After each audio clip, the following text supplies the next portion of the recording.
final seria pior. E dos 8 grupos de estudo, a maioria é mensal. Tá? Então, veja, ainda temos aqui o privilégio de poder ter um grupo de estudo que é quinzenal, mas nos lugares onde não são em Curitiba, eu sou obrigado a fazer todos os meses por causa da dificuldade de locomoção, né? Que não tem agenda para ir em todos os lugares. Então, o livro que nós estamos lendo chama-se Ética Nicômaco, dependendo do autor, ele traduz por Ética Nicômacos, e no fundo não tem fórmula melhor, porque as duas formas são igualmente boas. O Ética Nicômaco é o livro, digamos, não diria o livro central, mas é uma das 3 áreas. Olá, como vai, Luciana? Tudo bem? Tá. É uma das três, digamos, áreas centrais da filosofia moral de Aristóteles. Aristóteles dizia que há 3 tipos de livro. Há o livro teorético, que é o livro científico-filosófico, que é o tipo de livro mais nobre de todos, que é o livro que existe em função dele próprio mesmo, quer dizer, que é apenas parte de si próprio, porque esse livro descreve algum aspecto da realidade. Existem livros práticos, e Aristóteles escreveu 4, 5 livros práticos, sendo que esse aqui é um deles. O que é um livro prático? É um livro que foi escrito para orientar o comportamento humano, é, no fundo, um livro de moral.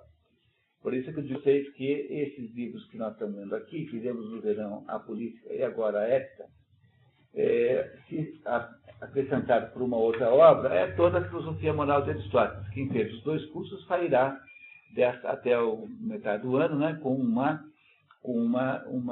temos feito um passeio básico pela filosofia moral de Aristóteles, porque também tem dentro do livro, também tem outro capítulo, também tem outro aspecto que é a economia. A economia, para Aristóteles, está associada com a filosofia moral.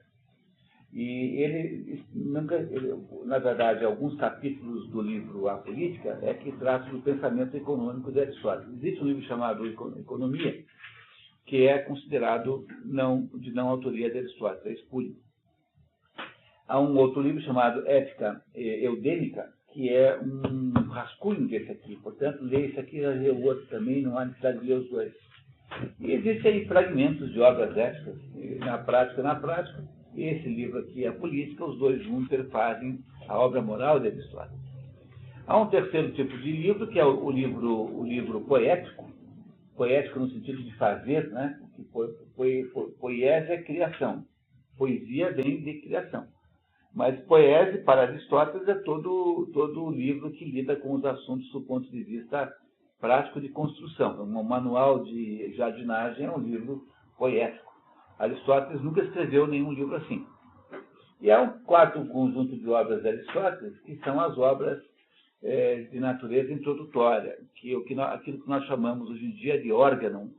Órgão não foi uma expressão que Aristóteles deu, mas é o conjunto de obras, 5 ou 6 livros, que são os livros de lógica, os livros de analítica, ou seja, os livros que estabelecem os instrumentos com os quais o pesquisador trabalha.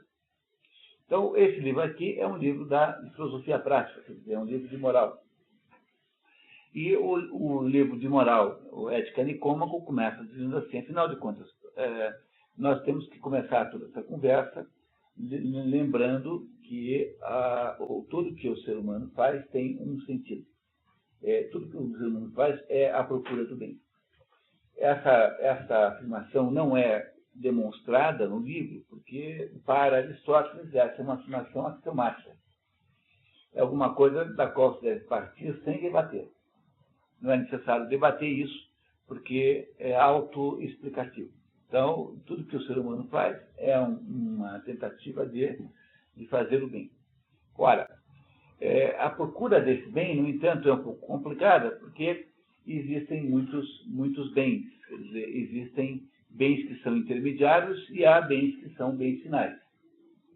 Então, se há bens intermediários, tem que obrigatoriamente haver bens finais, até por razões de conclusão lógica. E os bens intermediários nunca devem ser o objeto da vida humana, porque os bens intermediários, no fundo, estão subordinados aos bens finais, Portanto, no fundo, o que o homem faz deveria buscar o maior de todos os bens, o supremo dos bens. E esse supremo de todos os bens, de acordo com Aristóteles, é a eudaimonia. Eudaimonia é traduzido genericamente por felicidade. Mas ainda ele não consegue resolver o problema, porque dizer que a felicidade é o maior de todos os bens implica em definir o que é a felicidade. E aí, então, ele nos explica que há várias maneiras de se entender a felicidade. Existe gente que acha que a felicidade está nos prazeres, nas sensações prazerosas. Há gente que acha que a felicidade está nas honras públicas. Há gente que acha que a felicidade está nas riquezas. E há gente que acha que a felicidade está em assuntos internos, imanentes, ou seja, na realização da alma humana.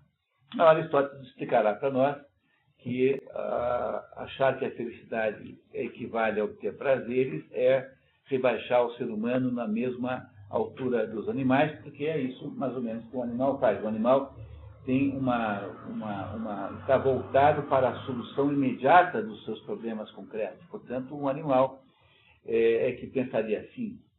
Achar que a felicidade está na honra é você colocar a sua felicidade nas mãos de terceiros, porque a honra é uma coisa externa.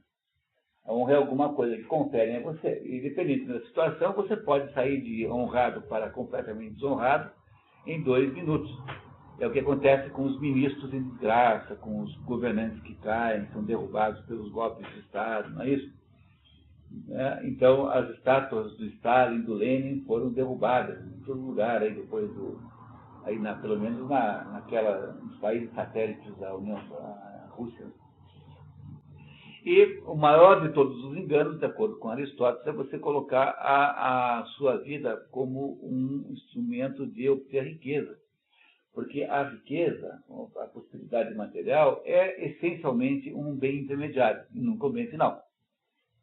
Então, o sujeito que ainda põe nos prazeres ou na honra, ainda está falando ainda de bens finais, mas quem põe o objetivo da vida nas riquezas, está sendo aí sim completamente injustificado, porque a riqueza é um bem intermediário. Você não teria nenhuma utilidade de ter muito dinheiro se você não tivesse coisas com que comprá-lo.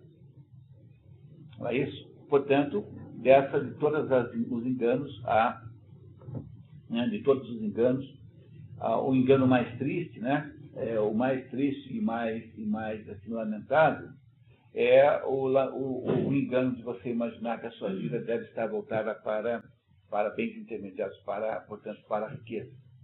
Logo, se a verdadeira felicidade não é a felicidade do prazer físico, do prazer sensorial, se não é a honra, e muito menos a riqueza, então onde é que está a verdadeira felicidade? Reparem, aqueles que já conhecem a teoria das 4 castas, que essas 3 tipos de felicidades que eu descrevi agora são as 3 felicidades típicas das 3 categorias, 3 castas, que estão abaixo da bramânica. O Sudra, a 4ª casta, tecnicamente, só vê felicidade nos prazeres sensoriais, ou seja, só vê o seu corpo como dimensão especial. A casta econômica vê a felicidade no enriquecimento. A casta guerreira, que é a 2ª, vê a felicidade na honra. Enquanto a casta bramânica, a qual pertence a Aristóteles, é que vê a felicidade na alma. Então, embora Aristóteles não tenha estado explicado assim, o que eu estou fazendo é fazendo essa analogia entre essa argumentação aristotélica sobre qual será a verdadeira felicidade, mostrando que os 4 tipos de argumentação sobre felicidade dependem, são 4 tipos que estão também representando aí as 4 castas. Logo, Aristóteles conclui que a única felicidade verdadeira é a felicidade da alma. Ou seja, o que é? É a felicidade, não é isso? É a ação da felicidade da alma segundo a razão. A atividade da alma segundo a razão. Porque, como é que ele chega a essa conclusão? Assim, então, precisamos encontrar felicidade em outro lugar que não nos honraria prazeres e dinheiro, nós precisamos encontrar felicidade em alguma coisa que só pertence ao homem, quer dizer, só o homem é capaz de fazer. Do mesmo modo que a água encontra a felicidade, no sentido grego da palavra, né? Não no sentido do baú da felicidade. Né? Então, a água só encontra a felicidade molhando, né? O fogo só encontra a felicidade queimando. Imaginaram como seria desanimador um fogo que não queimasse? Como isso representaria um fracasso ontológico para o fogo, porque o fogo não poderia de fato existir. É igual. Assim, não é possível não ser assim. E essa razão pela qual Sócrates não toca fugir na véspera da sua morte, seria um fracasso terrível para um filósofo fugir naquela hora. Não pode, tem que assumir. Não é possível não fazer assim. E se Jesus Cristo tivesse descido da cruz, vestido todo mundo de bolacha e ido embora, né, também teria sido completamente fracassada a vinda de Jesus Cristo. Então, o que é aquilo que pertence ao homem exclusivamente a ele, que é a origem da felicidade, é a virtude da alma segundo a razão. Bom, então aí ele já chegou em algum lugar agora. E ele, para ir desse lugar em diante, ele diz assim, bom, mas então já que estamos concordes até agora, eu preciso então explicar o que é alma. E o que é alma, afinal de contas? A alma é uma expressão que para um grego equivale, em grego significa chamada de psique. Psique é a alma em grego. Né? Então, quando você está falando de alma em grego, você está falando essencialmente da psicologia, né? Ou seja, daqueles componentes racionais humanos. E Aristóteles nos contou já que a alma é composta de 3 pedaços. Há um pedaço vegetativo, há um pedaço sensitivo e há um pedaço intelectivo. O pedaço vegetativo é comum a todos os seres vivos. Todos os seres vivos têm uma vida intrínseca em si que acontece, quer você queira, quer não. Está associado ao crescimento, associado ao processo metabólico, como o nosso corpo funciona. O pedaço sensitivo está associado com as emoções e com as sensações. Está associado com aquele conjunto de coisas que está ligado de uma maneira ou outra à vontade. E há, finalmente, o pedaço intelectivo. Esse pedaço intelectivo é exclusivamente humano e há, obviamente, virtudes associadas a ele. Não é? Essas virtudes serão discutidas mais tarde na obra. Ainda não será discutido hoje isso, aí na sequência da obra. Mas o que ele está interessado mesmo é nos aspectos sensitivos. Diz assim, olha, como uma pessoa é capaz de ser mais violenta ou menos violenta, como uma pessoa é capaz de ter mais vaidade ou menos vaidade, mais ódio, ou seja, todas as emoções humanas têm graduações e variam de pessoa para pessoa. Ora, se isso é assim, essas emoções humanas devem, de alguma maneira ou de outra, ser controladas pela razão. Ou seja, se a alma vegetativa, o pedaço da alma vegetativa, não é de modo nenhum controlado pela razão, porque até as formigas têm, elas não têm razão nenhuma, ou seja, ela é completamente autônoma, o pedaço da alma que é sensitivo pode ser controlado pela razão, sim. Portanto, se ele pode ser controlado pela razão, esse pedaço pode exibir virtudes próprias. É por isso que daqui para frente Aristóteles se dedicará a falar das virtudes humanas. E as virtudes humanas são ou de natureza associada à alma sensitiva ou associada à alma intelectiva. E ele vai nos falar hoje, começar a nos falar sobre a alma sensitiva e das suas virtudes. Até agora, Aristóteles produziu 3 grandes contradições. Há 3 contradições por isso. A primeira é que ele está dizendo desde o início desse livro que a ética, ou seja, o comportamento humano, está absolutamente subordinado ao comportamento social. Que, como nós já tínhamos visto na política, Aristóteles acha que, como o ser humano não pode viver fora da sociedade, então todo o seu comportamento deve ser voltado para o benefício da sociedade. Hoje em dia é muito perigoso acreditar nisso, porque senão você começa por aí a fazer o que o Chaves manda. Então, isso só é possível ser entendido assim, de modo puro, quando você lembra que Aristóteles está teorizando a polis grega. A polis grega é uma pequena cidade, muito pequena, talvez Atenas tenha tido 500 mil habitantes no seu auge, mas de modo geral são cidades pequenas, 5, 10, 15, 20 mil, 30 mil, 40 mil habitantes, dirigidas por um rei e compostas por cidadãos, nem todos são cidadãos, mas por três tipos de pessoa, né? O cidadão e o estrangeiro e o escravo. São os três habitantes da polis grega. O estrangeiro, né? O meteco, o cidadão e o escravo. Então, essa gente toda ali, sobretudo o cidadão, configura um grupo humano que tem absoluta uniformidade de imaginário. Todos os gregos conheciam as mesmas histórias, todos os indivíduos da cidade, eles respeitam e atendem o mesmo deus ou a mesma deusa. Portanto, para o Aristóteles, havia esta condição favorável, que não é mais o caso, porque no mundo moderno a gente não tem nem a menor ideia se está falando a mesma coisa que o colega do lado, porque no mundo moderno, sobretudo depois do Hobbes, né, o Estado é o Leviatã. O Estado, como dizem os islâmicos, né, o que é o governo? É aquele traço que produz, que vem aqui para impedir todas as injustiças, menos a sua própria. Né? O Estado que é aquele sujeito que, para vir aqui ajudar a impedir que o batedor de carteira funcione, ele vem aqui e produz um roubo 300 vezes maior do que o do batedor de carteira. Então você chama, em vez de você quer se livrar do batedor de carteira, quem vem aqui você tem que chamar o Fernando Beiramar para tomar conta do assunto. Isso que é o Estado moderno, né? Esse é o Leviatã de Hobbes. Mas o Hobbes já é o sujeito do século XVI.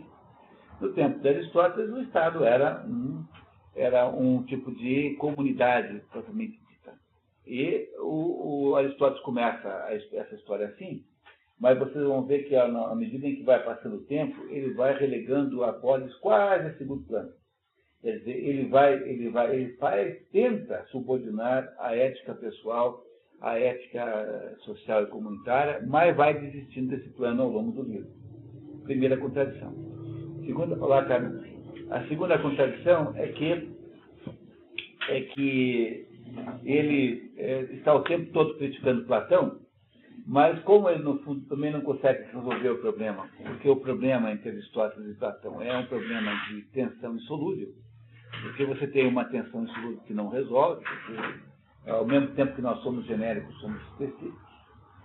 Então, ele, embora fique com esse discurso antiplatônico, no fundo, é muito mais platônico do que a gente pensa. Embora não o admita, né? Não o admita. E a terceira contradição que Aristóteles já apresentou aqui é que ele propõe que a felicidade plena não pode ser alcançada sem alguma ajuda material, mas quando ele se lembra de Sócrates, que teve uma morte feliz, segundo todos os relatos, e não teve nenhuma espécie de apoio material, pelo contrário, Sócrates foi um pobretão de marca maior. Ele, então, acaba lá admitindo, num certo momento, que nem a pior das penúrias conseguirá destruir o espírito de um homem. Quer dizer, isso significa que, no fundo, ele também não sabe resolver esse problema. Então, ele fica com esse discurso de que tanto faz, mas não, que tem que ter ajuda, mas ele, no fundo, sabe que não precisa. Porque o Sócrates é um exemplo concreto na vida de Aristóteles e sabe que Sócrates não precisou de nenhuma ajuda externa para poder ser um homem feliz. Teve uma vida feliz, de acordo pelo menos com o Platão. Deve ter contado para ele, né? Porque o Platão foi aluno de Sócrates. É isso? Eu não sei. Está bom esse resumo? Ficou claro agora? Tá? Então, Mônica, você entendeu alguma coisa desse resumo? Ah, graças a Deus. Foi para você que eu fiz esse resumo, que a Mônica está chegando hoje no primeiro dia. Aí voltamos aqui ao nosso livrinho, então. Né? Nós estamos no livro 2, é isso? No início do livro 2? Na página 66? 7.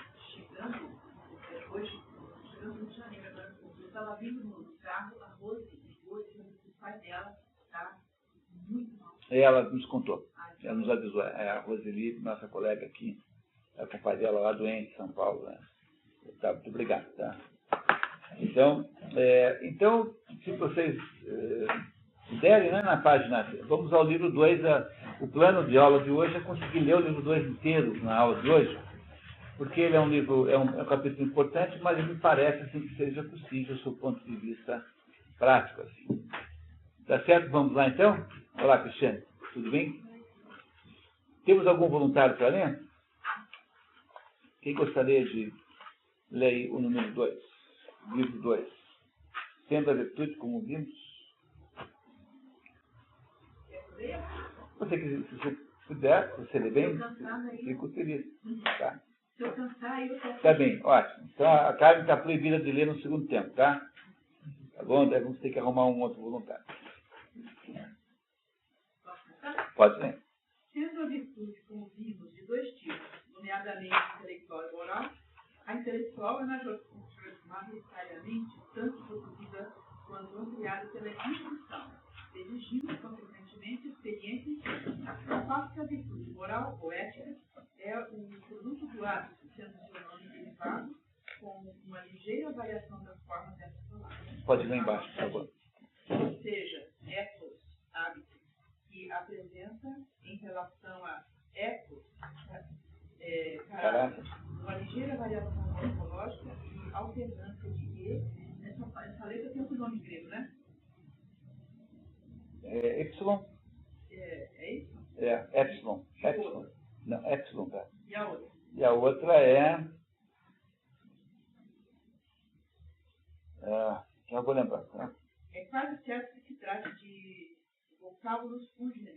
Muito bem, é o nome da... Qual é a diferença da pronúncia de ethos, né? É isso, essa variação. São palavras com gêneros de mesmo nascimento que têm variação apenas na pronúncia. Na verdade, é a origem da palavra ética. Ética, né? A ética é a expressão... É bom aproveitar já e fazer as confusões renentes a respeito disso, né?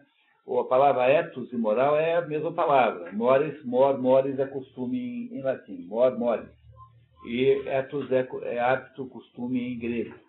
Na prática, são diferentes, porque nós chamamos, né, filosoficamente falando, você chama de mores, moral, os assuntos ligados ao comportamento humano prático, e ética é a parte da filosofia que estuda a moral. Então, enquanto na moral existe um interesse nos assuntos práticos, concretos, a ética é uma disciplina filosófica. Então, a ética estuda todos os aspectos ligados ao comportamento humano, no sentido não psicológico, tá? Porque isso aqui não é psicologia, né? Ou seja, no sentido axiológico, no sentido de valores humanos. É isso que faz. Então, o que acontece na prática é que a moral, portanto, é uma disciplina extremamente prática. É o que Aristóteles nos disse genialmente nesse primeiro trecho, dizendo o seguinte, que para você desenvolver a virtude intelectual, você precisa de professor. Né? Porque repararam, né? A alma tem 3 pedaços. A alma vegetativa é um pedaço que não interessa, porque ela é comum a todos os seres vivos, que é um pedaço da alma humana ou da vida biológica que é autônomo, que é crescer, né, excretar, metabolizar, que são os processos, digamos assim, biológicos, né, que sempre existem. Então, a parte da alma vegetativa não interessa. A alma sensitiva, que é a alma associada às emoções, essa sim, essa tem a possibilidade de intermediação humana, portanto, ela pode ser alvo de virtude, porque a outra não. Quer dizer, ninguém é virtuoso ou não porque cresceu ou não cresceu. Né? Você não vai dizer, olha, meu filho, parabéns, você cresceu 2 centímetros. Você fala isso porque você está fazendo com o seu filho uma coisa de brincadeira, mas, no fundo, ninguém merece parabéns porque cresceu 1 centímetro de um mês para o outro, né? Criança, por exemplo. Então, no entanto, se existe possibilidade de graduar as emoções, ou seja, você pode ser menos ou menos iracundo, menos ou menos violento, então é sinal de que as emoções que pertencem à alma sensitiva podem também ser virtuosas, são sujeitas à ideia de virtude. E, por último, o pedaço da alma racional, que esse sim, esse é totalmente associado à virtude. Portanto, dizer assim, como eu tenho dois pedaços da alma que são suscetíveis de aplicação do conceito de virtude, portanto, que são moduláveis e são controláveis pelo sujeito, então eu tenho dois conjuntos de virtudes. As virtudes ligadas à parte sensitiva e as virtudes ligadas à parte intelectiva. Então, ele começou dizendo, olha, a virtude intelectual, tá? Temos a virtude intelectual e moral. Então, a intelectual é majoritariamente tanto produzida quanto ampliada pela instrução. Se você quer obter virtude intelectual, vai estudar. E a virtude moral, não. A virtude moral não precisa estudar. Ela se adquire pelo hábito. Quer dizer, você sendo generoso, você terá a virtude da generosidade. Então, não é necessário nenhuma pessoa ter nenhuma espécie de formação para ter virtude moral. A virtude moral, e é por essa razão também que você entende aí que no caso das religiões, né, você tem nas religiões o mesmo problema, porque se há algum engano extraordinário, é você imaginar, porque todas as religiões têm esse aspecto esotérico com S e um aspecto esotérico com X. E para você entender a diferença dos dois, é bem fácil. Imaginem, assim, que uma religião seja um círculo. Esse círculo, que é a religião, tem um perímetro. Essa linha perimetral exterior é a religião com X, que é a religião basicamente ritualística. Se você for, por exemplo, católico, você tem que ir à missa, tem que confessar, depois, antes de comungar, você tem os sacramentos, você tem todas essas coisas. Se você for um judeu, você tem lá que fazer o jejum lá no Yom Kippur, você tem que circuncisar o filho, tem que fazer a descoberta de uma serva quando morre, enfim, etc, etc. Se você for muçulmano, você tem 5 obrigações. Tem que rezar 5 vezes por dia a Meca, tem que fazer jejum no Ramadã, tem que ir a Meca, se você puder. A isso tem que dar esmolas e tem que aceitar que Alá é o único Deus e Maomé é o seu profeta. Então, se você fizer essas 5 coisas, você é um muçulmano completo, né? Isso é que caracteriza o muçulmano. Então, essas religiões têm rituais externos que são de natureza esotérica. No entanto, se vocês recuperarem o modelo do círculo, vocês verão, né, que eu também posso fazer o seguinte: a partir da periferia do círculo, eu posso traçar um raio até o ponto central. E esse raio até o ponto central é aquilo que se chama de iniciação. E a iniciação, ela varia conforme a religião. Por exemplo, dentro do judaísmo, ela é aquilo que se chama de Cabala. Dentro do cristianismo, ela é muito frágil e muito desestruturada, mas ela é feita, de alguma maneira, nas ordens monásticas. Então, quando São João da Cruz, o que é? Um místico. Né? Todos esses místicos católicos, são muitos e muitos, são todas pessoas iniciadas, pessoas, olá, tudo bem? Tá? São todas pessoas iniciadas, pessoas que estão indo aí na direção do centro do círculo. Essa viagem na direção do centro do círculo é uma viagem apenas para determinado tipo de pessoa. No entanto, a absurdidade total seria se apenas esses iniciados fossem para o céu. Né? Então, o que acontece é exatamente o contrário. Na prática, é muito mais provável que alguém que está na periferia do círculo e que tem apenas a ação exotérica salve a sua alma, porque essa pessoa provavelmente terá uma certa humildade com relação àqueles fenômenos e irá, portanto, agir de um modo humilde perante Deus. O problema dos que tentam ir para o centro é que esta viagem é uma viagem tão extraordinariamente reveladora que irá, eventualmente, produzir no viajante a tentação do gnosticismo. Irá gerar no viajante a tentação de saber mais do que é possível para o ser humano. Não estou dizendo que é sempre assim, mas você tem, por exemplo, coisas maravilhosas entre essas pessoas. Né? Só que tem que tomar cuidado porque toda viagem que é feita fora da proteção, toda viagem iniciática que é feita não a partir da periferia externa, da religião esotérica, com X, é uma viagem perigosíssima. Porque aí você vai cair na mão do papiro, na mão de todos esses bruxos, na mão das bruxarias em geral. Então, se você quer ser um iniciado em alguma coisa, você tem que ser primeiro cristão para poder se iniciar e ir para os mistérios cristãos. Se você quer ser sufista, tem que ser primeiro muçulmano. Só por meio de uma proteção da ortodoxia muçulmana é que você pode ser sufista. E se você quer ser um judeu cabalístico, sei lá, você tem que antes ser judeu mesmo, de verdade. Então, a garantia de que essa viagem será feita sempre com segurança é que não há nenhuma possibilidade de misticismo fora do contexto da grande religião. Não é proibido fazer a viagem, mas é perigoso. Então, é preciso fazer isso com o mestre. Nunca, jamais, em uma hipótese alguma, tente fazer essa viagem sozinho. Tem que ter um mestre sufi, ou um mestre espiritual cristão, ou um rabino, né, que tenha a capacidade de fazer isso. As outras fórmulas são todas erradas, nunca tem. É da seu interesse fazer isso, né? Como eu digo, para ir para o céu, basta cumprir as obrigações exotéricas. E não precisa fazer nenhum processo de mistificação, no sentido bom da palavra, mistificação. Então, o que o Aristóteles está dizendo é mais ou menos a mesma coisa. Para você poder fazer o caminho do intelectual, que é o caminho da iniciação, tem que ter professor. Mas, para fazer o caminho do hábito moral, ou seja, o caminho da vida certa, reta, no sentido técnico da palavra, reta, você não precisa de professor nenhum, basta você seguir os princípios, porque a religião te diz o que é para fazer. Não precisa você consultar um místico para isso. Ela diz para você, são os 10 mandamentos. Você quer saber o que o cristianismo pensa que é certo? Bom, toda religião tem um conteúdo moral, e esse conteúdo moral basta você seguir. Entender isso, essa diferença é super importante entender. Não é para tentar ser místico sozinho.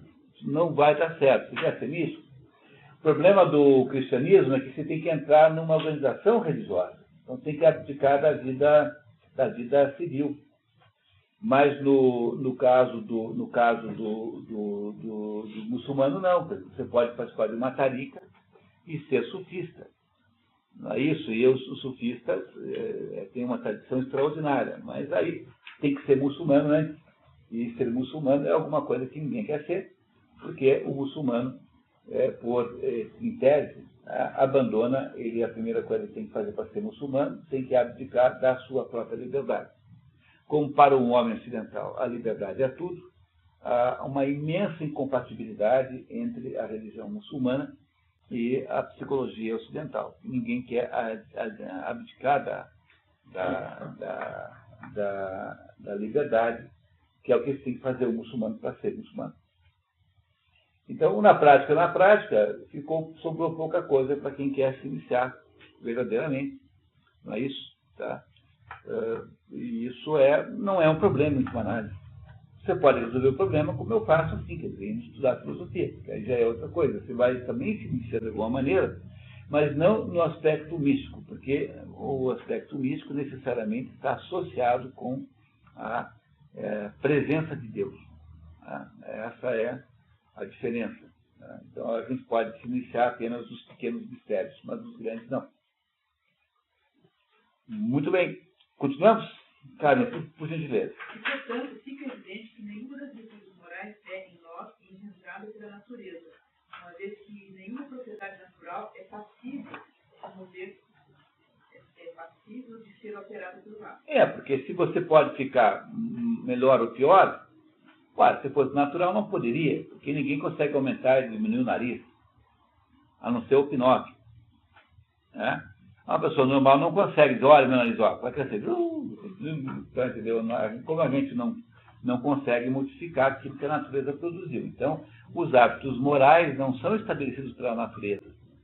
Por quê? Porque você pode mudá-los, pode aumentá-los, modificá-los. Né? É isso. Por exemplo, é da natureza da pedra mover-se para baixo, sendo impossível treiná-la para que se mova para cima. Ainda que se nos pudéssemos atentar treiná-la e fazê-la avançando, fazê-lo lançando-a para cima ao ar 10.000 vezes. Nem pode o fogo ser treinado mover para baixo, e tampouco qualquer outra coisa que naturalmente se comporta de uma maneira ser treinada de modo a adquirir um hábito para comportar-se de outra maneira. As virtudes, portanto, não são geradas em nós, nem através da natureza, nem contra a natureza. A natureza nos confere a capacidade de recebê-la, e essa capacidade é aprimorada e amadurecida pelo hábito. Então, a nossa natureza tem dentro de nós a potência da honestidade. Não, ninguém seria honesto. Mas ser honesto você só consegue fazer sendo honesto continuadamente. Entenderam isso? No Corão tem uma passagem que aparece Jesus Cristo e diz assim: olha, todos os milagres eu consegui fazer. Agora, tem coisa impossível, é melhorar a cabeça desses cretinos. Porque está lá, falando lá de uma certa situação.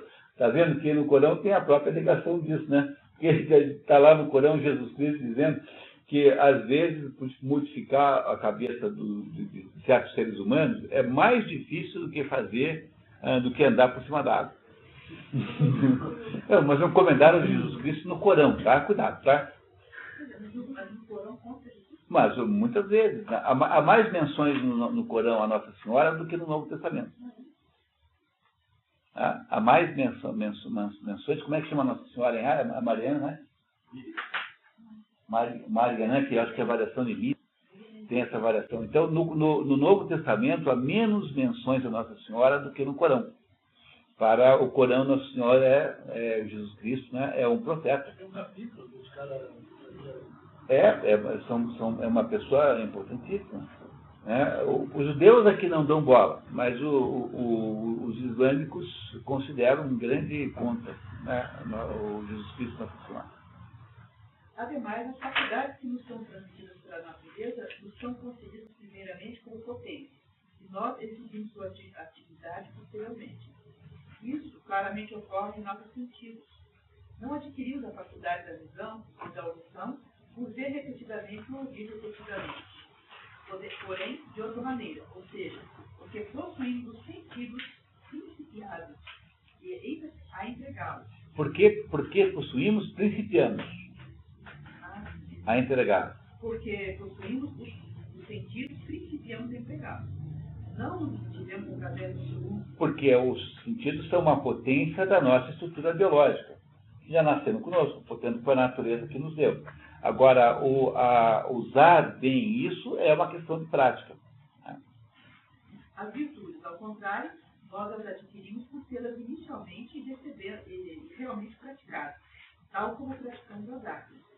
Aprendemos uma arte ou ofício fazendo as coisas que teremos que fazer quando as tivermos aprendido. Por exemplo, homens se tornam construtores construindo casas e se tornam tocadores de lira tocando lira.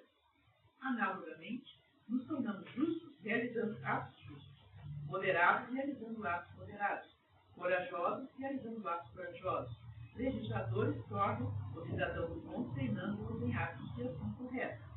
O que é a meta de toda a legislação, se falhar no seu atingimento, será um fracasso. Tarefa que distingue a boa constituição da má.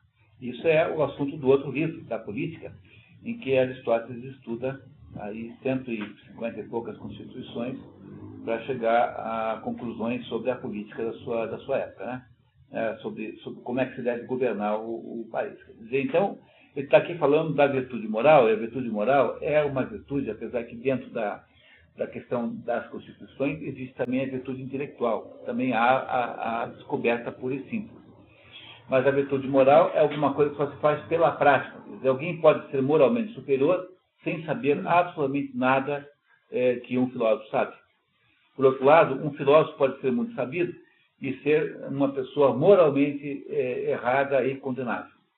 Porque ele está dizendo que a virtude intelectual se aprende, enquanto que a virtude moral se treina. São coisas completamente diferentes. Por fim, as ações a partir das quais ou através das quais qualquer virtude é construída são idênticas àquelas através das quais essa virtude também é destruída, tal como é o caso da habilidade nas artes. pois tanto os bons tocadores de lira como os maus são produzidos pela ação de tocar lira, ocorrendo coisa semelhante com os construtores e todos os outros que dedicam às artes e ofícios. Do mesmo modo, que vos tornareis um bom construtor se construirdes bem, vos tornareis um mau construtor se construirdes mal. Essa analogia a gente faz, né? Entre a virtude moral e as artes práticas, as artes poéticas, né? Então, saber construir casas é uma questão de prática, saber pintar quadros é uma questão de prática, saber dar aula é uma questão de prática, saber curar pessoas é uma questão de prática, e ser bons, ser perseverante, ser corajoso também é tudo questão de prática. Né? Se assim não fosse, não haveria qualquer necessidade de mestres de artes e ofícios, uma vez que todos já nasceriam bons ou maus profissionais, como fosse o caso. O mesmo assim se revela verdadeiro quanto às virtudes.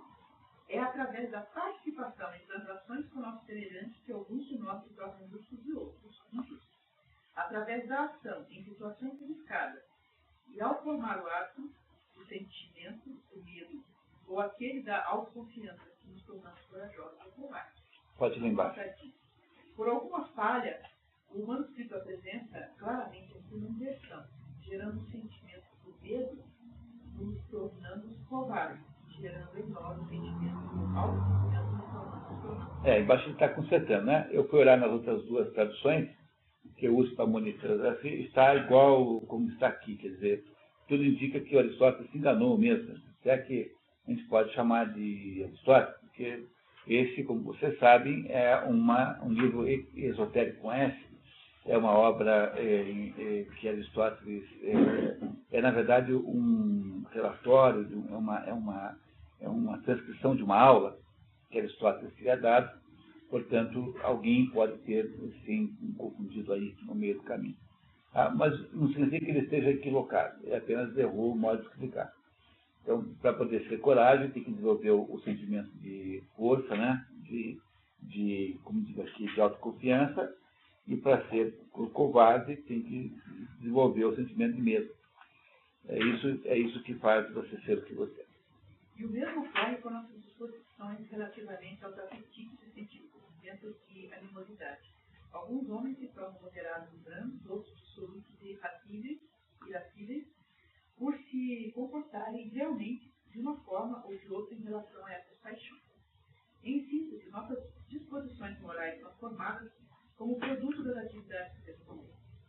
Consequentemente, nos compete controlar o caráter de nossas atividades, já que a qualidade dessas determina a qualidade de nossas disposições. Não é, portanto, de pouca monta que somos educados desde a infância dentro de um tipo de hábito ou outro. É, ao contrário, de imensa, ou melhor, de suprema importância. Veja, isso sempre se achou que fosse assim, né? Se você, quando você lembra da sua avó falando para você como é que você devia se comportar, né? Então eu acho que isso é uma coisa que todo mundo sabe, mais ou menos, que é o hábito que faz o monge, né? Não é assim que a gente fala? O hábito faz o monge. Então, você, para poder ser corajoso, tem que fazer atos corajosos, para poder ser generoso, tem que fazer atos generosos e assim por diante. Isso impede que a pessoa exista numa espécie de mundo desiderativo. Então, o sujeito quer ser generoso, mas nunca faz um ato generoso. Então, ele tem uma generosidade de discurso, assim, que é o problema, por exemplo, quando você encontra esses tipos por aí que se autodenominam humanistas. O humanista é uma desgraça, porque é o sujeito que só é humanista no genérico. Ele tem uma proposição genérica, ele acha assim, que a concepção que ele tem do mundo é de ser humanista, gostar da humanidade. Mas ele não é capaz, se ele não for capaz de atos humanos verdadeiros, concretos, ele vira aquele plano discursador pelo humanismo e que dá o pontapé no primeiro pobre que encontra na rua. Porque ele não consegue conceber o humanismo em indivíduos reais. Tá? Então, na prática, ele acabará apoiando as maiores barbaridades que puder imaginar, e em troca de um humanismo genérico, teórico, um humanismo de declaração de direitos humanos, ele, na prática, produzirá todas... o sujeito que é militante de direitos humanos, Então, como ele não entende que quem tem direito são as pessoas reais e concretas, ele é prisioneiro de uma visão abstrata de direitos humanos, acha completamente normal que assaltem você na sua casa e te roubem, porque ele acha que isso é o que ele não tem nada contra isso, entendeu? Entendeu por que essa gente maluca faz isso? Porque eles não são capazes de ter atos verdadeiramente decentes de proteger o direito real, concreto do indivíduo que está ali. Como eles só entendem que é direito humano sob um ponto de vista genérico, então eles não conseguem entender nada sobre esse assunto na prática. É o mesmo defeito do fulano que fica o tempo todo aí fazendo o proselitismo da ideia de que o que salvará o Brasil é a educação. Pois esse sujeito que é defensor da educação genericamente é o maior inimigo da educação que possa existir. Porque é aquele fulano que vai apoiar a educação genericamente, falando, e porque então ele só pensa genericamente, ele nunca vai lembrar que quem precisa ser educado é o Joãozinho e a Mariazinha. E o Joãozinho e a Mariazinha não existem na prática, porque ele está preocupado com o conceito genérico de educação. E, na verdade, não faz educação nenhuma, só produz ensino e muito ruim. Então, essa ideia, né, que está aqui implícita, ajuda a entender um pouquinho da nossa falta de juízo, né, do mundo contemporâneo, que é isso que nós vemos aí com clareza, que é a paixão pelos nomes, a paixão pelos títulos. Mas na prática o que interessa é o ato concreto que você faz é o ato que interessa. Então o sujeito não é humanista, mas ele não mata ninguém nem deixa morrer. E não apoia nenhum ataque a ninguém preciso. O outro é o sujeito que ama a humanidade, mas ele é que põe o nazismo lá. Ele que põe lá o socialismo, que quer fazer a engenharia dos outros, é ele que gera a desgraça toda. Entendeu? No entanto, ele parece, assim, uma pessoa maravilhosa. Entendeu? Então, esse tipo de picaretagem intelectual está aí campeando, aí à solta, aí, como vocês não imaginam. Muito bem, muito obrigado. Temos algum outro voluntário para o número 2? Na Carmen, então tá bem. Considerando que o presente estudo, diferentemente dos outros ramos da filosofia, Aristóteles classifica os ramos da filosofia como, para ele, a ciência, em duas grandes categorias: as ciências teóricas e especulativas, como a física, a metafísica, a psicologia, as matemáticas, etc., e as ciências práticas, domínios do conhecimento em que se acham a ética e a política. As artes pertencem a uma terceira categoria de conhecimento, denominada ocasionalmente por ele ciência produtiva, ou ética. E há também a quarta categoria, que, embora ele não tenha dito assim, na prática ele separa, que é a categoria das obras introdutórias, que são aquelas obras chamadas órgão em português. Órgão significa instrumento.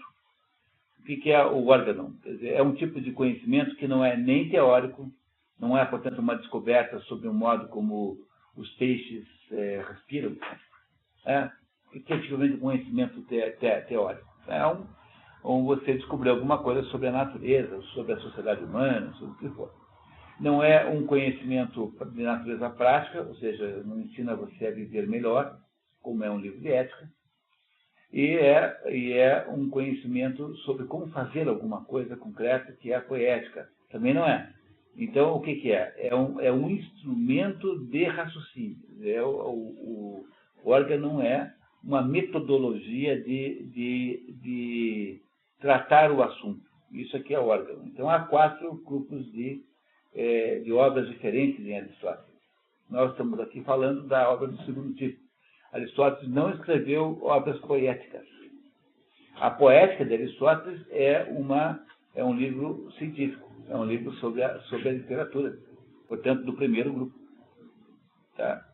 Tem também um pouco do segundo grupo, que ele, de alguma maneira ou outra, dá conselhos práticos, mas é, sobretudo, uma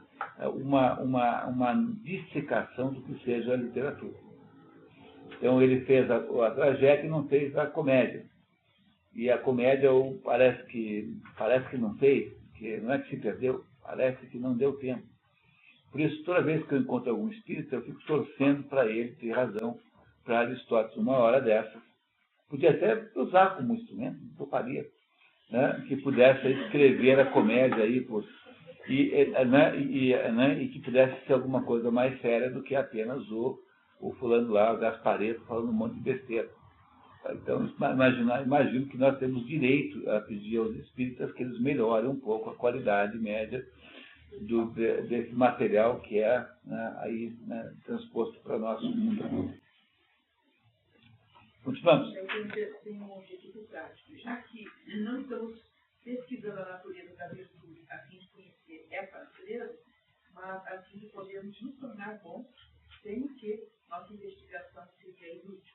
É necessário, consequentemente, que encaminhemos nossa investigação para o âmbito da conduta e indaguemos como agir corretamente, uma vez que nossas ações, como asseveramos, determinam a qualidade de nossa vida. A palavra disposição é muito importante, já vai ser explicada por quê, tá? Então, faço um sinalzinho nela. Ele reparou que ele disse, né, que ele não está querendo descobrir qual é a estrutura da virtude, mas ele está querendo nos ensinar como sermos mais virtuosos. Por isso aqui esse é um livro prático. Agora, é claro também que você sabe que não é possível separar essas duas coisas assim, como se não pudesse ter alguma contaminação uma na outra. Então, para poder saber como é que deve se agir, é preciso alguma teoria sobre o modo como se age. Ele aqui, no fundo, esse livro, portanto, tem conteúdos científicos também. Tá? E a mesma coisa no livro A Política, embora ele precise, no fundo, dizer como é que se governa o mundo, né? Então, para quem não assistiu o curso de política em janeiro, então a essência da contribuição aristotélica à política é a ideia de que o governo que nós devemos fazer, na prática, é um governo que tenha o máximo possível das vantagens da oligarquia, sem os seus defeitos, e o máximo possível das vantagens da democracia, sem os seus defeitos. Portanto, um ponto médio entre essas duas coisas. Porque se você tem só a democracia desanda para a demagogia. Porque na hora em que você estende os direitos políticos a todo mundo, essa massa que não tem qualificação, ela será dominada por determinados demagogos. Esses demagogos, então, irão produzir um caos enorme, porque ele irá jogar a maioria contra a minoria, e ao produzir o caos, aparecerá um sujeito armado, que é o tirano, que vai organizar o negócio e parar com a briga. Quem quiser entender isso é só ver a história da Revolução Francesa. Durante 10 anos ficaram fazendo todo tipo de demagogia. Por exemplo, não tem pão, não tem pão. Tem pão por quê? Porque houve uma frustração agrícola. Ah, mas é culpa dos padeiros. É, dos padeiros, vamos pegar os padeiros. Aí saía todo mundo em Paris, né, matando os padeiros. Durante 10 anos fizeram isso. 10 anos fazendo isso. Até que um belo dia chega um sujeito chamado Napoleão Bonaparte, que é um sujeito tirânico, fala assim, acabou a farra. Pronto. Primeiro sujeito que agora isso eu mato. E Napoleão Bonaparte assumiu o poder, acabou com aquela coisa toda. Isso que acontece, é assim que acontece quando você deixa o governo muito democrático demais. Quando você deixa o governo muito oligárquico demais, ou seja, é muito dominado por uma determinada minoria, seja qual for a origem dessa minoria, seja econômica ou seja, porque se a minoria que governa fosse a minoria mais sábia, seria naturalmente melhor deixá-la governar, que é o que está quem quiser entender isso, é só ouvir a flauta mágica do Mozart, que é uma história maçônica. O Sarrasco é aquele chefe da maçonaria que dirige todos os assuntos, né? É o Sarrasco que está conduzindo as ações ali. E o Sarrasco representa um grupo de sábios, que são aqueles anciãos. Mas como então, o problema é que você não pode garantir que essa oligarquia será mais sábia que os outros, então deixá-la com muito poder significa que ela irá se tiranizar aos poucos, eternizando-se a si mesma. Ela vai querer o terceiro mandato, depois o quarto, depois o quinto, depois o sexto. Compreenderam, né, o que acontece? Então, Aristóteles diz assim, olha, então o jeito de governar um país é você ter um regime político que seja o meio termo entre a democracia e a oligarquia. Porque aí você impede que a oligarquia fique muito poderosa e torne-se tirânica, e você impede que a democracia torne-se em demagogia e chame o tirano, e a tirania de todos os governos é o pior. E você chegará a ela, seja por um lado ou seja pelo outro. No fundo, o que Aristóteles está nos dizendo na política? Como é que a gente deve governar os nossos países. Mas é claro que para poder chegar a esse conselho prático, não é isso? Ele foi estudar 156, 157 constituições, das quais apenas um estudo sobrou, chamado Constituição de Atenas, que você consegue comprar em português. Ele, então, fez um estudo científico, que não fez sozinho, ele mandava os alunos fazer isso, né? O liceu aristotélico era um tipo de super pós-graduação, assim. Mas os alunos eram uma grande equipe de pesquisa, um pesquisava pernilongos, outros pesquisava... isso mesmo, ele foi inventando todas as ciências humanas, biológicas assim. Então, vamos pesquisar as aves. Ficava um lá só estudando aves. E o Alexandre Magno, que tinha sido seu aluno, quando encontrava um animal estranho, naquelas viagens lá pela Pérsia, mandava engaiolar o bichinho e mandar para o Aristóteles. Foi o Aristóteles que montou em Atenas o primeiro jardim zoológico da história. O primeiro jardim botânico também, ele mantinha um estoque de animais sob observação. Então, para poder estudar como governar um país, ele foi estudar os diversos países que eram, na prática, aquelas cidades-estado gregas, quase só exemplos gregos, em volta de Atenas. Entenderam isso? Quer dizer, o fato de que ele nos está dando conselhos morais aqui não impede que, em um dado momento e outro, Aristóteles faça alguma digressão científica sobre aquilo que sustenta o seu conselho moral. Compreenderam isso? Agora, por que é que ele chama esse livro de livro prático? Porque o objetivo central desse livro não é produzir a teoria da psicologia humana, mas é produzir um aconselhamento prático de como é que nós devemos agir a partir desse minuto mesmo em que nós estamos falando aqui. Compreenderam? Por que é que esse é um livro prático, embora tenha componentes teóricos, é mais um livro prático do que teórico? Por essa razão. Ora, a fórmula, agir de acordo com a razão justa, é um princípio comum e pode ser tomada como a base de nossa discussão. Nos ocuparemos dessa fórmula mais tarde. É o livro 6, tá? No livro 6. Consideraremos tanto dele. Mas estabelecemos de antemão como ponto de consenso que toda a teoria da conduta se limitará a um delineamento a um sistema preciso, em consonância com a regra que formulamos no início, a saber que as teorias filosóficas devem ser apenas requisitadas na medida de sua explícita correspondência aos seus objetivos de estudo. Viram só? Não foi o que eu acabei de dizer? É dizer, já que nós não vamos aqui estudar filosoficamente, com pormenores, a conduta humana, então só nos interessa a teoria na medida em que ela puder orientar o nosso raciocínio prático. Então, o que ele está dizendo aqui é que esse não é um livro de teoria psicológica, não é um livro de teoria do comportamento humano, mas é um livro prático, um livro para orientar a vida. Não há nada testável ou invariável em torno de matérias relativas à conduta e à conveniência, não mais do que em torno de matérias de saúde. E se isso for verdadeiro, a teoria geral da ética, ainda menos possível será a precisão rigorosa ao se tratar casos particulares de conduta, visto que estes não se enquadram em nenhum conjunto de preceitos da ciência, ou mesmo de uma tradição profissional, tendo os próprios agentes de julgar o que ajunta as circunstâncias de cada possibilidade, tal como é o caso da arte, da medicina ou da navegação. Mas, embora a discussão que se segue seja dessa feita necessariamente inexata, devemos empreender o máximo empenho dessa tarefa. O que ele falou? Diz que, no caso da ciência moral, funciona também como o caso da ciência médica. Embora para ter uma estrutura, um conjunto de referências científicas, na prática, cada doente tem um jeito diferente.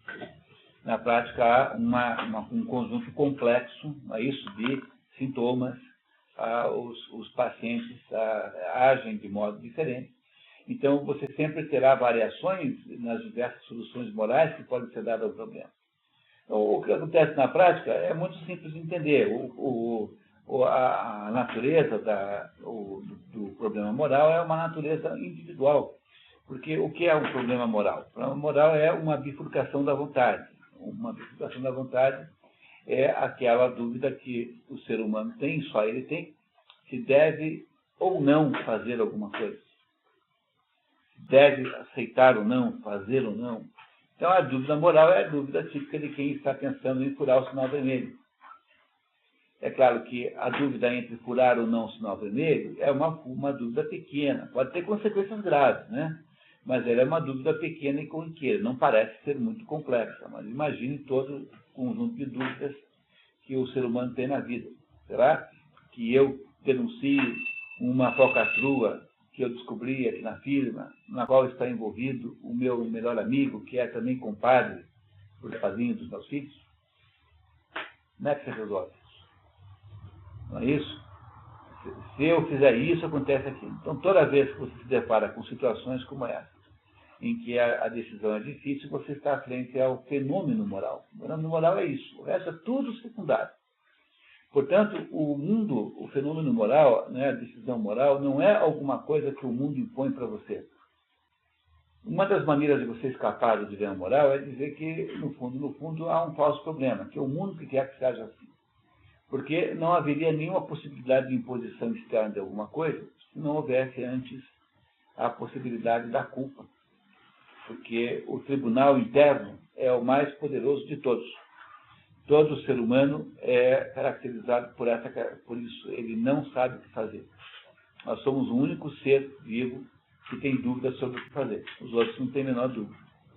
Portanto, como cada vez que acontece o fenômeno moral, ele acontece no âmbito de um indivíduo específico, com circunstâncias completamente próprias, então ele é certamente um problema muito difícil. O conjunto das soluções morais é muito difícil de enquadrar em leis gerais, porque ele varia muito conforme a casuística. É isso que ele acabou de dizer aqui. Essa é a ideia. No caso da navegação também, porque para cada tipo de vento, cada tipo de mar, cada tipo de situação, você tem um determinado tipo de navegação. Para cada tipo de doente, tem um caso de terapia, assim por diante. Continuamos. Cabe, por favor.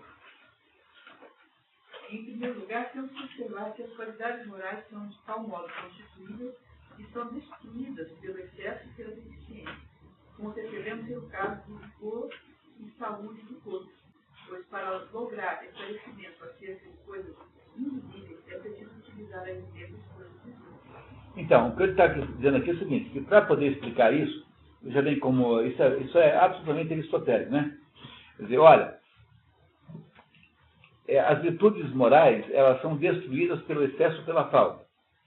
Já que ele está querendo nos ensinar a ser virtuosos, não é isso que Aristóteles quer fazer? Ele quer nos ensinar a ser virtuosos, não é isso?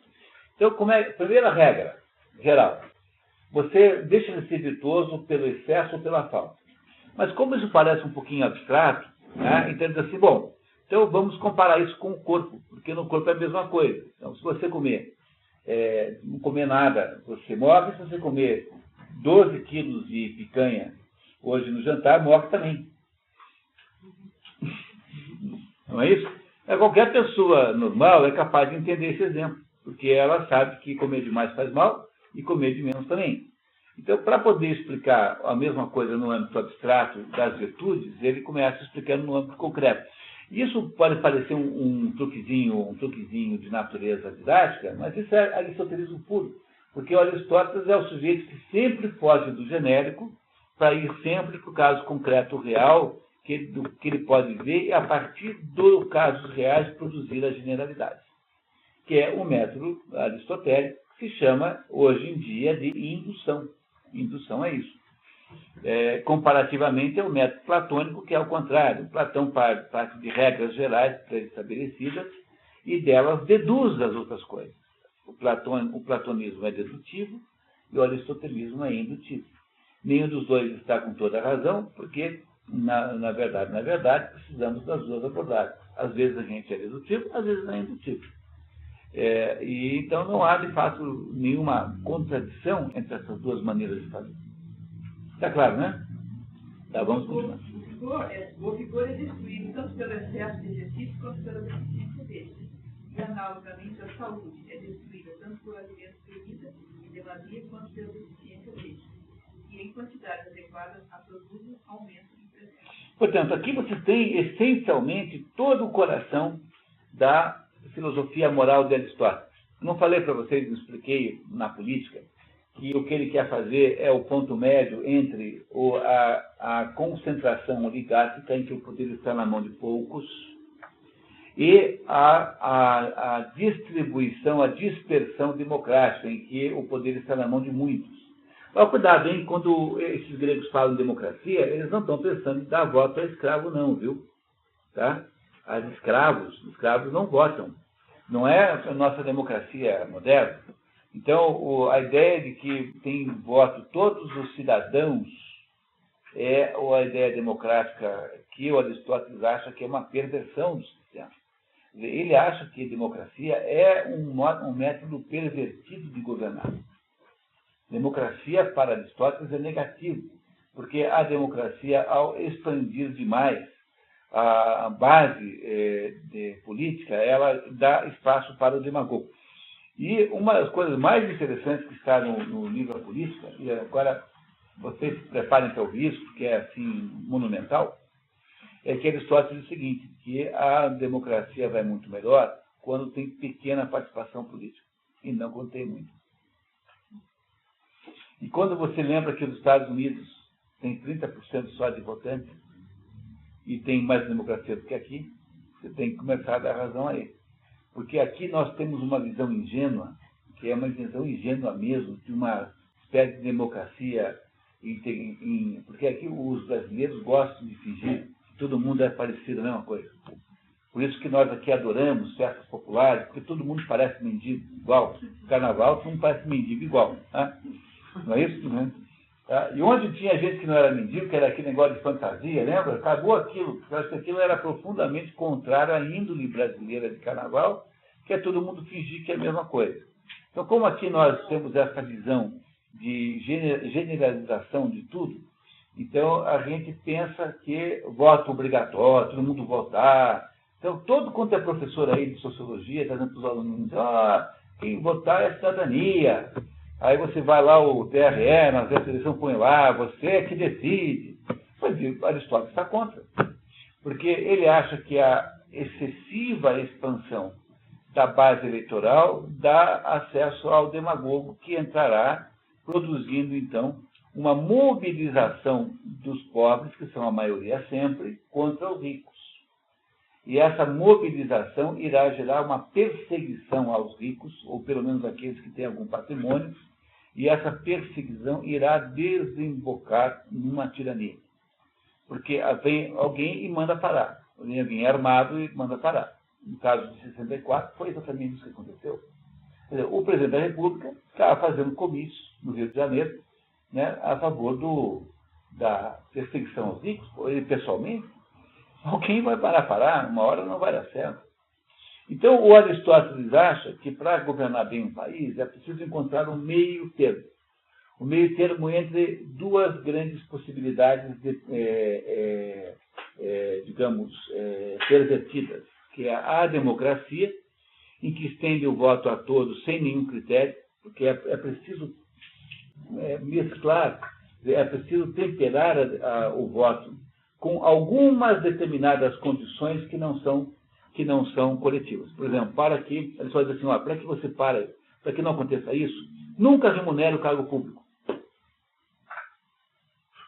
Se você não remunerar o cargo público, os pobres que precisam trabalhar não vão querer ser deputado, senador e governante.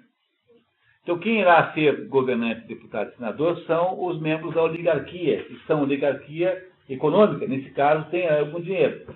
Então, você faz um sistema mais inteligente assim, porque a probabilidade do Estado virar emprego é nula. Então, se você faz o contrário, você tem ideia, você acha que o PT, depois de passar tanto, vai querer sair dessa mamata, 30, 40 mil pessoas ganhando 6, 7 mil por mês? Você acha que esse pessoal quer largar isso? Nunca mais vão tentar, nunca mais, farão tudo o que você puder imaginar de arbitrariedade para nunca mais perder isso. Quer dizer, isso é o que eles mandavam não fazer. Assim, olha, cargo público não pode ser remunerado. Porque aí você põe a oligarca para dirigir e o povo vota. Todo mundo vota, mas nem todo mundo pode ser governante. O que Aristóteles estava perseguindo eram fórmulas que pudessem estar no meio, entre esses dois extremos que são igualmente errados. Entenderam isso? E agora está dizendo a mesma coisa aqui. Quer dizer, no fundo, o princípio que dirige o pensamento aqui nesse livro também é um princípio da política. Os dois livros são no mesmo assunto. Que o problema da virtude é que ela sempre está no meio. E essa expressão é a expressão mais popular da filosofia aristotélica. Todo mundo repete isso, né? A virtude está no meio. Então, quando tem duas pessoas brigando, você automaticamente pensa que se você diminuir um pouquinho, né, cada lado chega no meio, que é onde está a verdade. Né? A verdade está entre os dois, e nunca nos extremos. Desse modo que ele irá construir agora uma metodologia de vida. Como é que é a metodologia de vida? Ficar sempre no meio termo. Olha só, vamos olhar aqui então. Aquele que pode tudo tomado pelo medo e jamais suporta qualquer coisa que se torna covarde. Aquele que não experimenta medo de coisa alguma e tudo enfrenta se torna temerário. Temerário é um sujeito absolutamente sem cabeça. Aquele sujeito que quer enfrentar o exército inteiro sozinho. Então, tanto um quanto o outro é errado. Tanto faz errado você ser covarde, não brigar, e também ser suicida também é burrice. É isso? Quer dizer, onde é que está a coragem? A coragem está entre esses dois extremos. De maneira análoga, aquele que cede a todos os prazeres e não se contém diante de nenhum, se converte num libertino, enquanto aquele que se afasta sobre os prazeres culpados de virtude se torna o que pode ser qualificado como um indivíduo. Assim, a temperança e a coragem são destruídas pelo excesso e pela deficiência e preservadas pela observância. Mediania, que é chamado, de modo geral, na Aristóteles, de justo meio. Tá? O justo meio. Entender isso? Quer dizer, como é que você faz para ter uma vida moralmente certa, já que ele está querendo que nós sejamos virtuosos? No que diz respeito às nossas habilidades intelectuais, temos que aprender com filosofia, com ele. Outra coisa, ele não chegou nesse assunto ainda, vai chegar, né? Por enquanto, está falando da virtude da alma sensitiva, que é o pedaço da alma que, embora seja de alguma maneira corpóreo, ele se aproxima, está subordinado, é sensível à razão. Então, ele está falando apenas do pedaço da alma que nós podemos moderar, modular, né? Moderar. E a base da moderação, o que é? É procurar o meio entre dois extremos que são igualmente errados. É claro que ele está falando sempre de coisas que são boas em si. Ele não está falando de honestidade. Não é isso? Ele nunca está falando de coisas que são más em si. Como é que eu posso ser moderado em ser trapaceiro? Não dá. Porque ser trapaceiro é uma condição moral ilegítima em qualquer extensão, em qualquer grau de densidade. Né? Ser trapaceiro é sempre ruim. Seja pouco trapaceiro ou muito trapaceiro. Então eu não posso aplicar esse critério à palavra trapaceiro, aos defeitos humanos, só às virtudes. Bom, mas isso ele vai nos explicar, tá? Continuamos. Carmen, por favor. Mas não apenas são as virtudes que são geradas quando comentadas por um lado e destruídas pelo outro a partir e através das tentações, como também encontram seus benefícios das tentações. É o que ocorre claramente com as outras qualidades mais visíveis, como a força corporal, pois a força é produzida ingerindo-se muito alimento e empreendendo muito esforço, como também é o homem forte que será capaz de comer muito alimento e suportar muito esforço. O mesmo ocorre com a censura. Tornamos-nos moderados, nos abstendo dos prazeres e ao mesmo tempo estamos melhor capacitados a nos abster dos prazeres quando nos tornamos moderados. Coisa idêntica acontece com a coragem. Tornamos-nos corajosos, nos treinando o desprezo e resistência aos terrores e estaremos melhor capacitados a resistir aos terrores quando tivermos nos tornado corajosos. Então, está claro, né? Está fácil de entender esse texto hoje, né? Está bem fácil. Vamos parar um pouquinho e tomar um café, pessoal? São 8h30. Daí voltamos daqui a 10 minutos. Que tal? Tá? Então vamos lá. Agora está aí, André está aí, André não veio, Bruno está aí, Cristiano não veio, Eliane não veio hoje.